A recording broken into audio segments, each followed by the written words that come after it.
Shriram 11 April.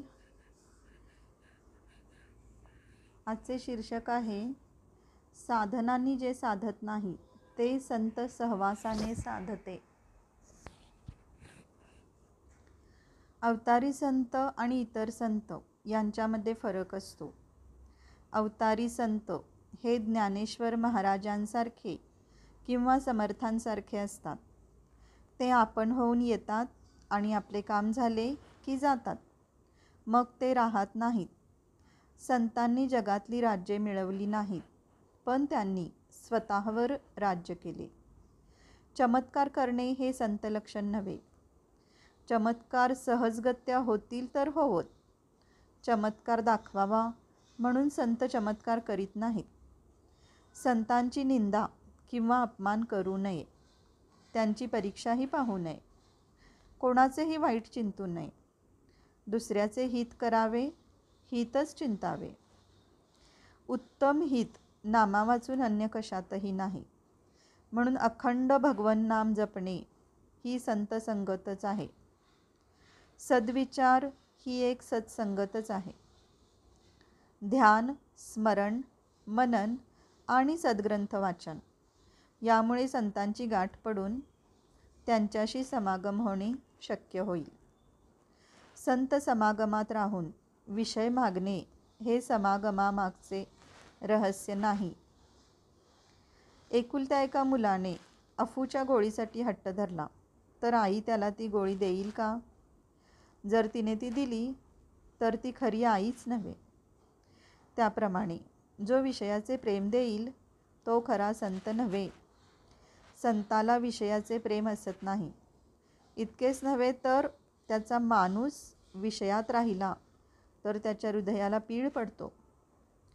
कुत्रा हाड चगळीत असताना आपल्याच तोंडातले रक्त पिऊन ते त्या हाडातून येत आहे असे समजतो आणि शेवटी त्यातच मरतो.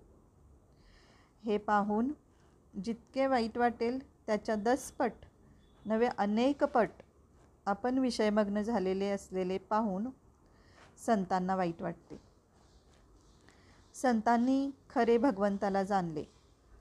जिज्ञासू शिष्य भेटला तर संताला आपले स्वतःचे सार्थक झाले असे वाटते.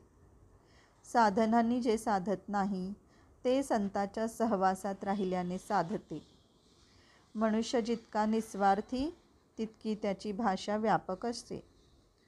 तुमच्या आमच्या घरातले लोकसुद्धा आपले ऐकत नाहीत, पण संतांची वाणी सर्व जगावर परिणाम करते, कारण ती सर्व व्यापक असते.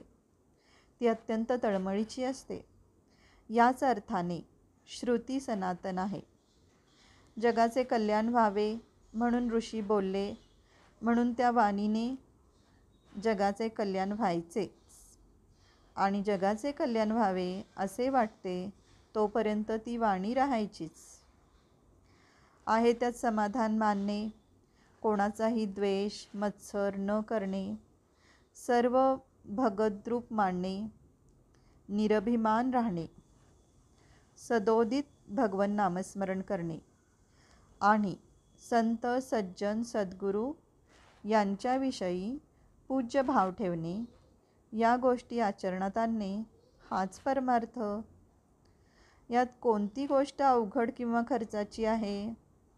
आम्ही निश्चयाने ती करीतच नाही, म्हणून समाधान येत नाही. या गोष्टींप्रमाणे आचरण ठेवले तर समाधान येईलच. सार प्रपंचात कसे वागावे हे संत शिकवतात आणि वागून दाखवतात. जय श्रीराम.